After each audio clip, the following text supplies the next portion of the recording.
What makes a good storage room? Is it sorting every block in the game?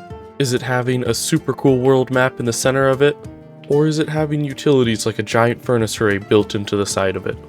To me, it's all these things. And in today's episode, we're going to combine everything we can into one ultimate storage room. Before we get started, I wanted to give you guys some brief history about this storage room, and some of the things we really do not like about it. For example here, when we first made this storage room, we thought we were being brilliant by adding a ton of extra boxes for stone, or all these like other materials like stone bricks here. And we later realized we could just shulker box pack everything, so now we have just like all these boxes of shulkers, and we're like, there's no point just having all these extra ones, we can pack all this down. We made this storage room 3 years ago. Obviously, Minecraft has added so many new blocks since then. For example, all the new woods. And since the system's so old, we currently don't have a good way to store any of it. Like, pale oak and all the new blocks that got added in the recent update have all just been shoved into a random side box. In Minecraft 1.21.4, Mojang also removed the ability for gold donuts like this one to give you XP. This has been a big issue for us as the gold donut was our primary source of XP on this world. And so ever since we updated to 121.5, I've been stuck using this Enderman farm again, and obviously when I walk over here, this farm is unreal how loud it gets when you start hitting them. Like, nobody wants to deal with that.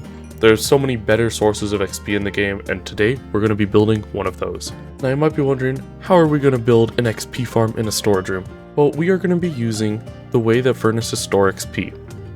So when furnaces smelt items, they build up a stack of XP in them, and this item or this XP stack can get huge. You can hit like level 45 by taking one item out of a furnace if it's been smelting for a long time. And by building a large cactus farm and an unlimited fuel source, you can allow furnaces to run non-stop, and then by simply locking the hopper down below so items can't leave the furnace, you can then take it and gain unlimited XP. And now obviously for this to work, we're going to need a lot of furnaces and a very large cactus farm. So today we're going to be building a 16 furnace array that is non-stop smelting cactus, and to do that we need to build a cactus farm with over 3,700 individual cactuses growing. Basically, we're going to build a cactus farm with a storage room rather than a storage room with a cactus farm. This is actually where we are going to be building this storage room. When we were designing the Cave of Creation, we had this in mind the entire time, and we've actually planned for it to sit right below the Cave of Creation. So when you come over to the artifact, this is actually where the entrance to the storage room is going to be. The floor will open and you will drop down. We actually left a 20 block gap underneath here for this storage room to sit. We have custom fit the new design to be block to block from the bedrock to the bottom of the cave. Now that I've explained the basics of this project, I think it's time for us to go gather some blocks and build the thing. Now obviously, sorting every block in the game actually requires a ton of hoppers and a ton of redstone. And I thought to myself, where do we have a ton of both of these things? And it turns out we made this storage room about 2.5 years ago, and it just never ended up getting used. It was meant to be our new industrial storage room, and then we ended up creating a much better design. So this storage room has sat there collecting dust for over 2 years, and I thought it was a perfect time to tear it down. At some point in the near future, we hope to build some landscapes sweeping out here away from the desert. And when that time comes, we're gonna have to tear this down anyways, so I thought we might as well repurpose that redstone for this new storage room. We actually ended up getting so many materials from this. So this is the first little box of overflow, but then we ended up getting like a ton of observers, redstone torches, comparators, repeaters, a whole box of hoppers, almost a box of chests, and then like 4 of redstone dust. So from the teardown, we got over a shulker box of hoppers, but I actually need about 3.5 shulker boxes of hoppers. So I've gathered up some boxes of oak logs, some blocks of iron, and let's go ahead and craft 2 more boxes. Just a fun, quick Minecraft tip. If you're crafting a lot of items, you can hit shift and spacebar at the same time to auto refill the crafting table with all your previous crafting items. Using up 7 boxes of materials, we have gotten all 3.5 shulker boxes of hoppers. Now from the teardown, we managed to get 12 stacks of redstone repeaters, and we also managed to get about 8 stacks of comparators. Now the thing is, we need about half a shulker box of each of these, so I'm going to go ahead and quickly gather up the remaining like 6 stacks of each.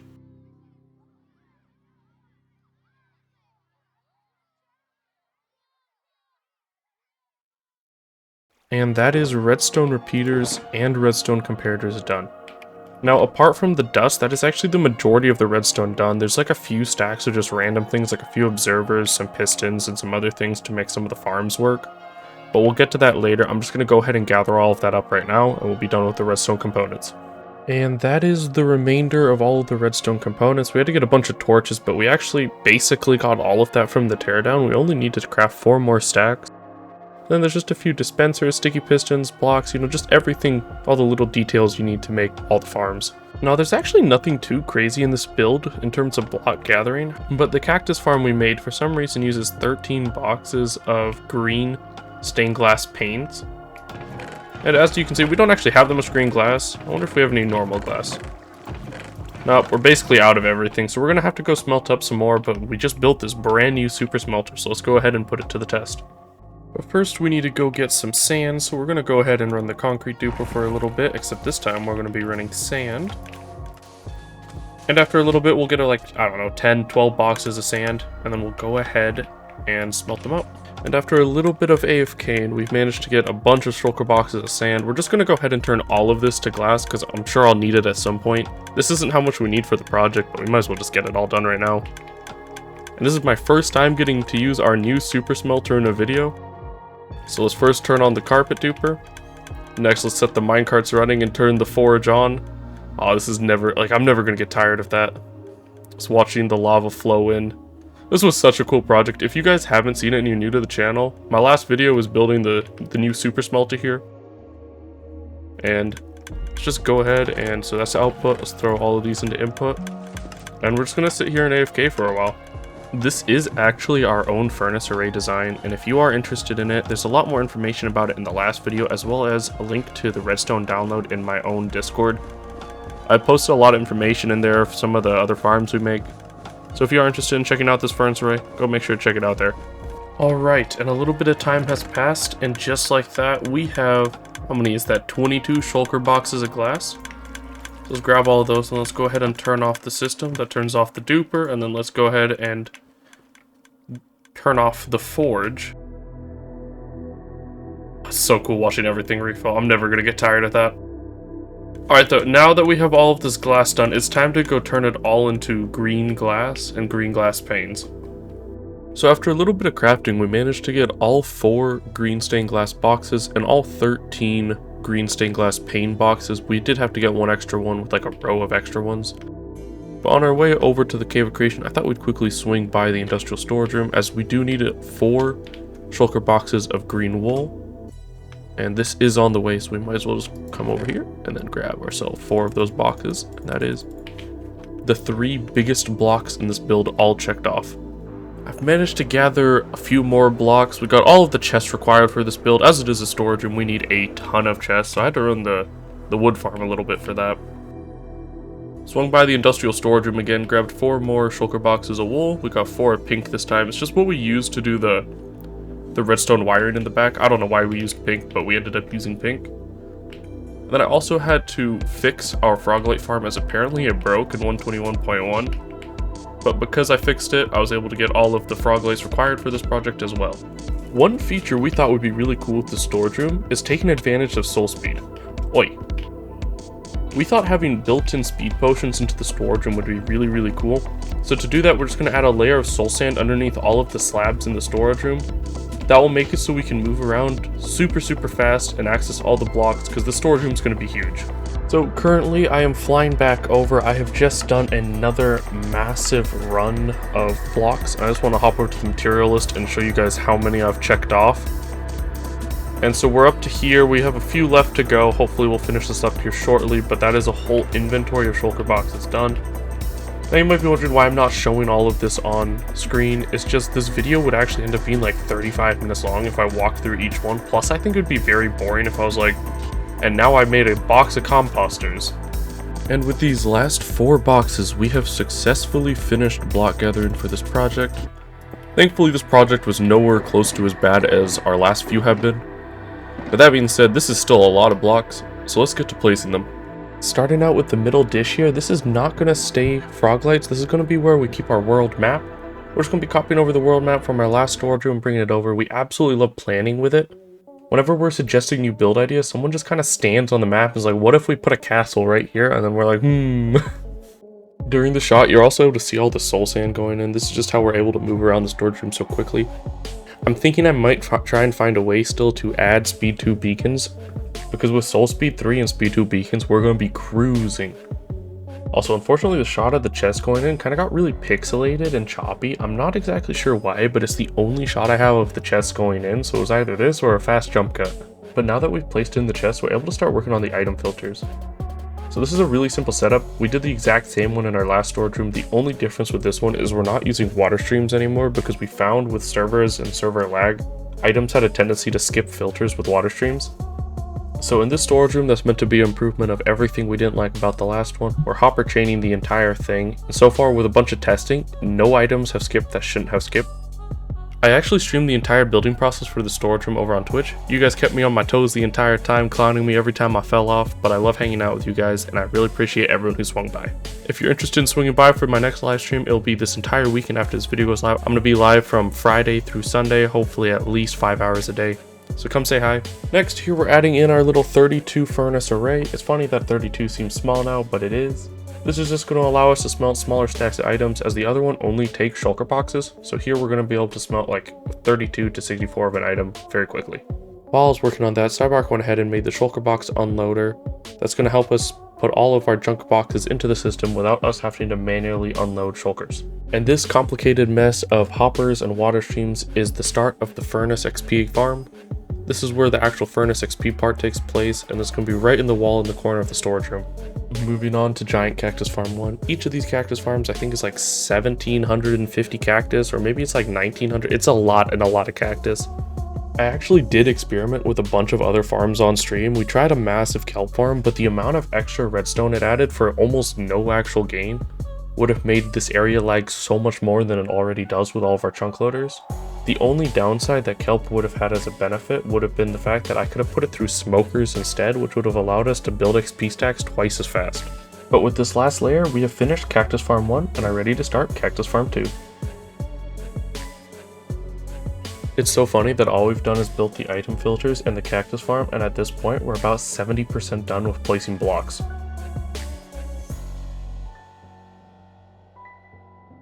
And now that we've finished the 2 cactus farms, we've actually finished all of the redstone in this project. So I want to take some time before we continue decorating to go and walk you guys through everything that we've added and why we've added it all.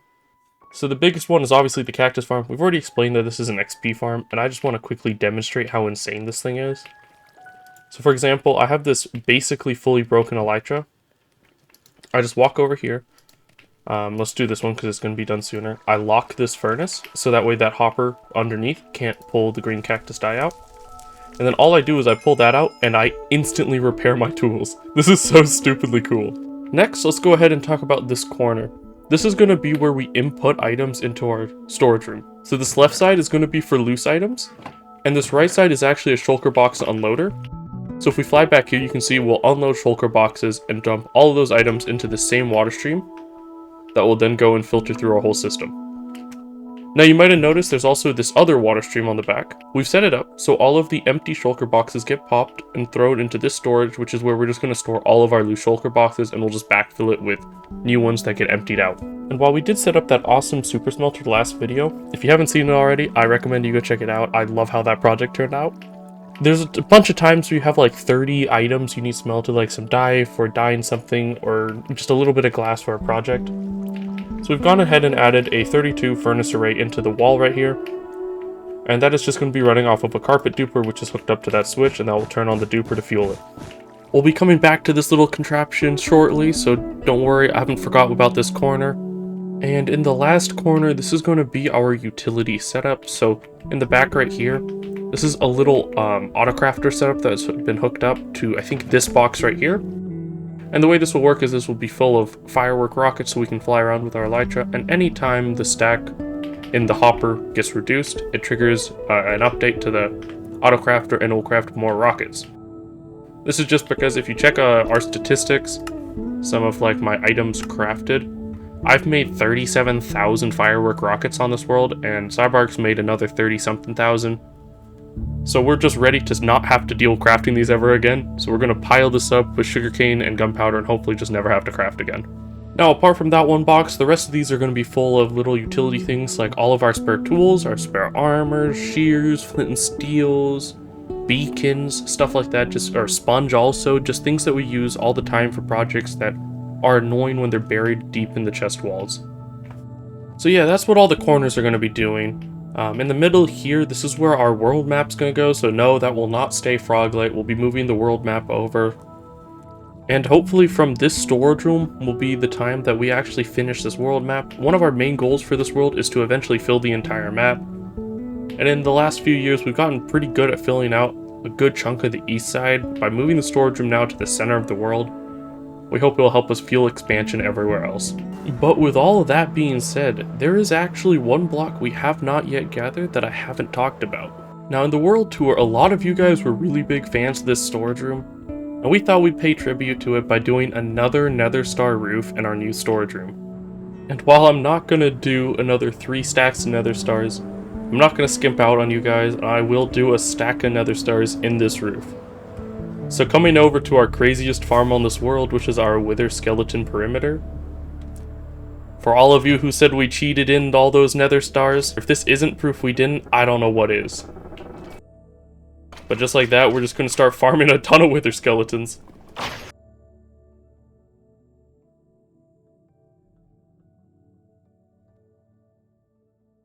We've now got 3 stacks of Wither Skeleton Skulls all gathered. I'm next going to go grab another 12 stacks of Soul Sand so we can craft all these Withers. Alright, we've got everything gathered, and I'm not going to go kill 64 Withers normally. I am going to cheese them using the end portal. So without further ado, let's start chipping away at these.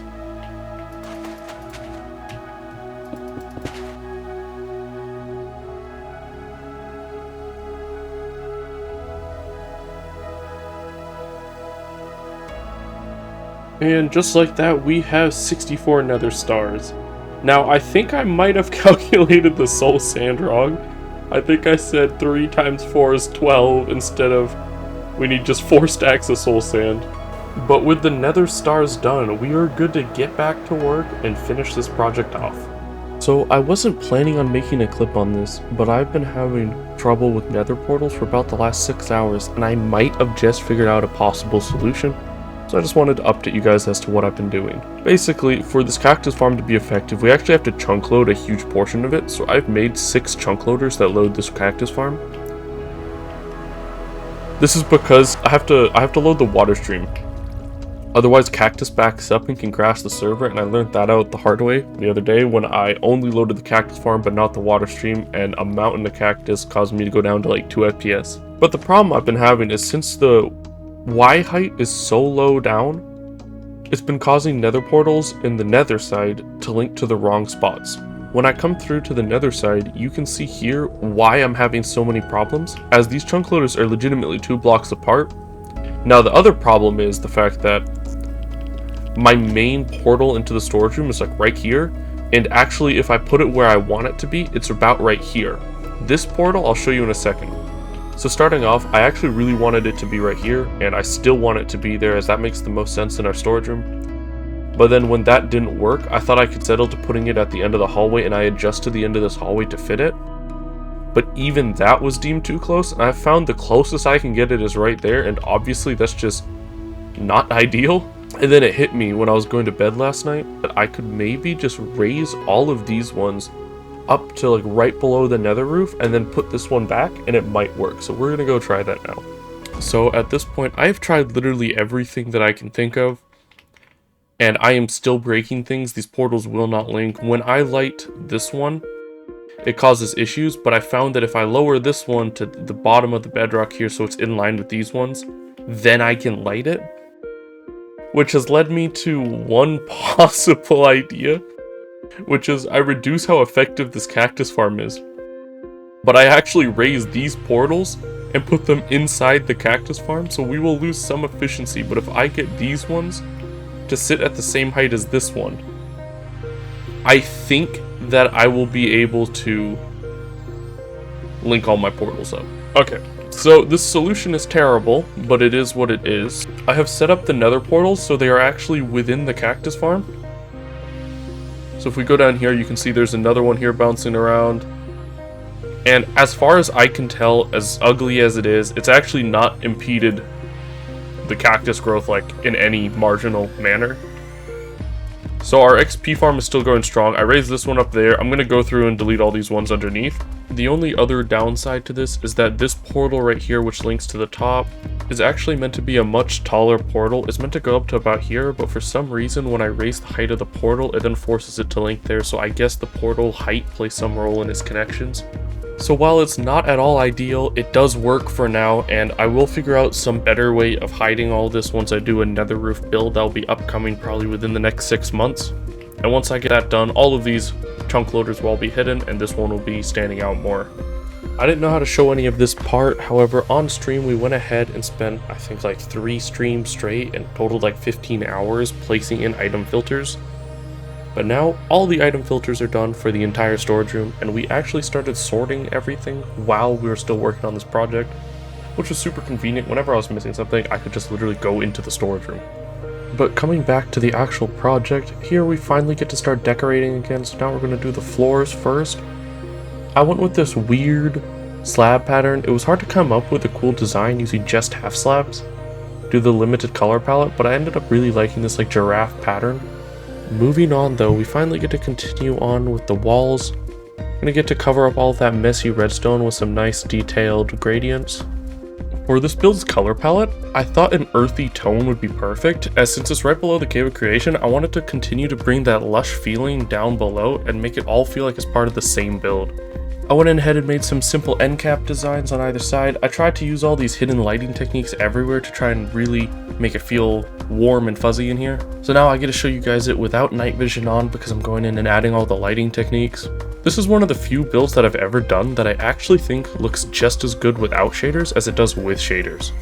Doubling down on that lush feeling, we went ahead and made the tops of these caves look like lush caves. I think this was probably the best decision that I could have gone with, because having access to glowberries really helps illuminate the roof without having to hide lighting in unconventional manners.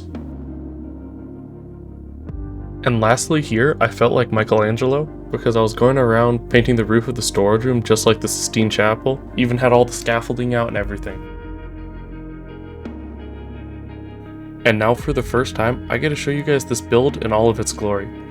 One of my favorite things we did with this build is we also tried to add motion, and now adding motion in a storage room might sound weird, but like look at this little chest minecart going in loops around it.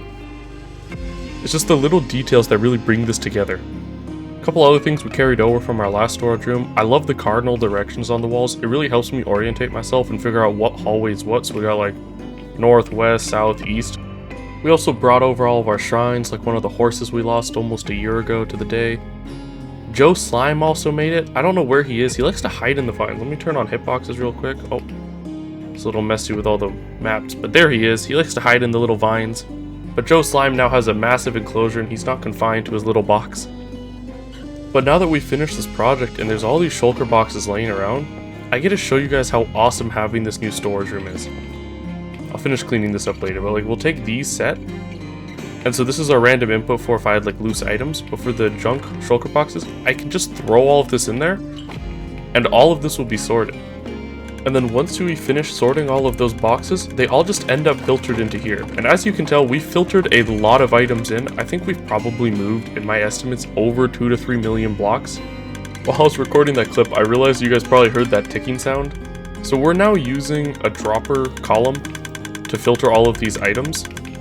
And the reason for that is I actually almost lost my world a little bit ago. Basically, the water stream was rendered in a lazy chunk, and while we logged offline, we'd filled it up with items to filter. It ended up spitting about a stack of 40,000 items frozen in space and time in the water stream because it was in a lazy chunk and it couldn't be processed and move.